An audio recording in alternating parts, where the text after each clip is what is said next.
Here I would like to elaborate further on the relationship between semantics and society. Uh, while using language in a society and making our communication through the meanings generated by the language, we deal primarily with two major forms of meaning, which have already been discussed. We have associative meanings, which are generated by the association of words with various social concepts.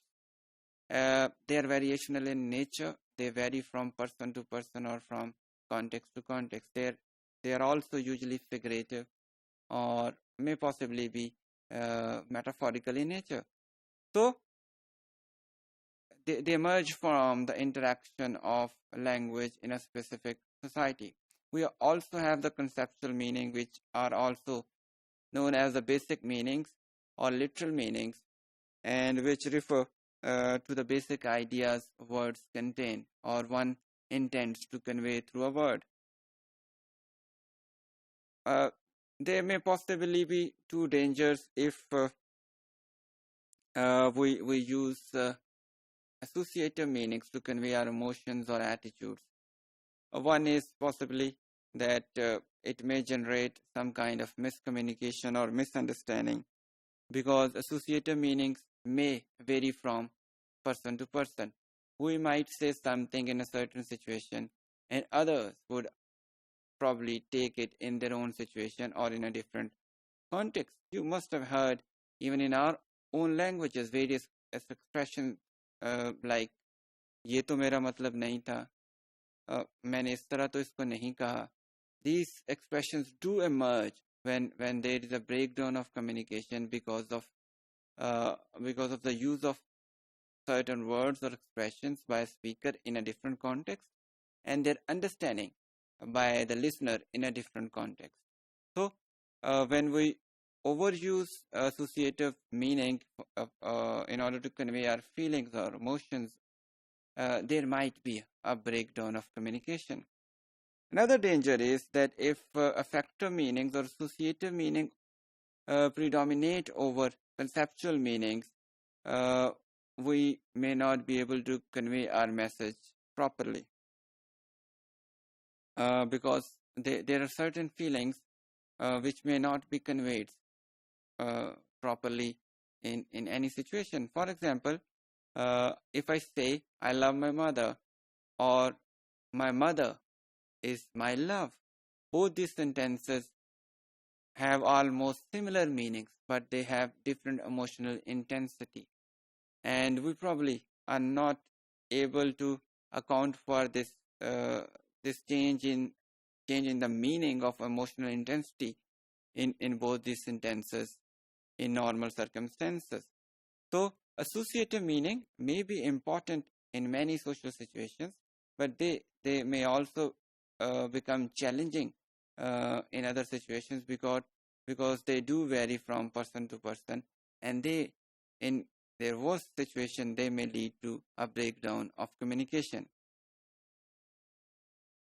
In such situations, we focus on certain strategies. For example, associative engineering. In associative engineering, we focus on euphemism and image building strategies in which the possibility of the wrong transmission of meanings is reduced, or the transmission of negative meanings may be reduced. Euphemism is a Greek word which means well speaking, and it is a practice of referring to something offensive or indelicate in terms that make it sound more polite, pleasant, or becoming than it really is. When you have to convey a bad message, you convey it with such polite choice of words that the overall bad effect of that communication or that message is reduced. We also use terms like image building in communication or media industry, which is used by certain brands. And such associative engineering is considered to be a positive term in advertisement, probably because of the similar reason, because this helped them reduce the possible negative effect of their product on their future consumers. And the producers of these advertisements and the brand makers and the owners of those brands, they do work on such linguistic elements or associative engineering in which the meanings of certain words are made or conveyed in such a way that it becomes user or consumer friendly. We roughly call it associative engineering or image building in communication industry. For example, we can see that manufacturers of men's cosmetics overcome the potential effeminate image of their product with aggressively masculine associations in which the choice of product names play an important role. They choose such names which shows that product masculine. I mean, face cream may be conveyed or may be presented in front of audience in a way that it looks masculine instead of feminine to the audience, so that the traditional features of masculinity are also presented, and based on that they are encouraged to use those products.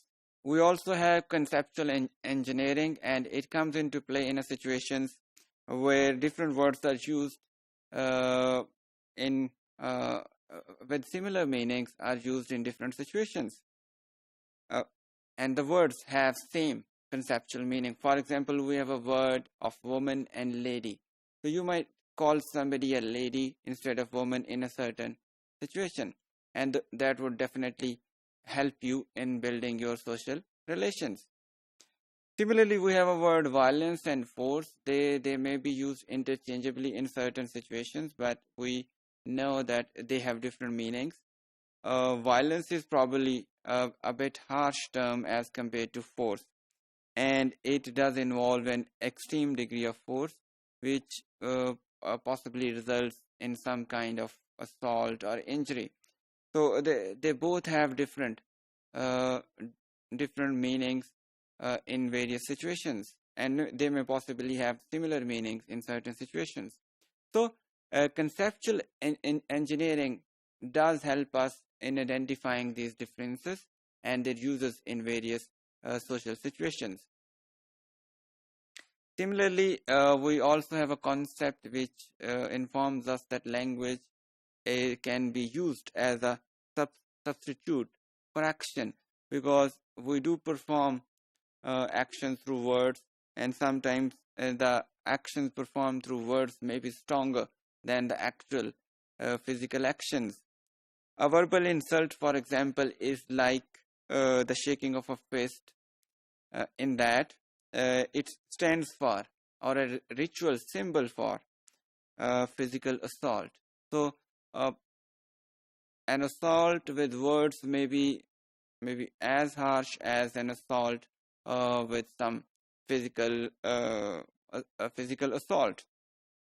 For example, we use various terms in military.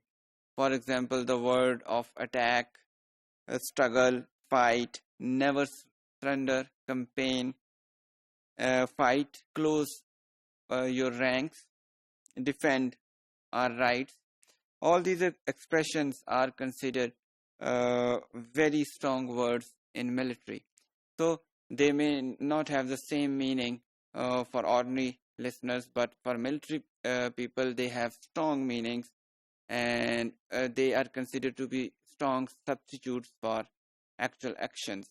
So language overall conveys a very important role in society and the communication building channels of a society. We can never ignore the role of language in a society.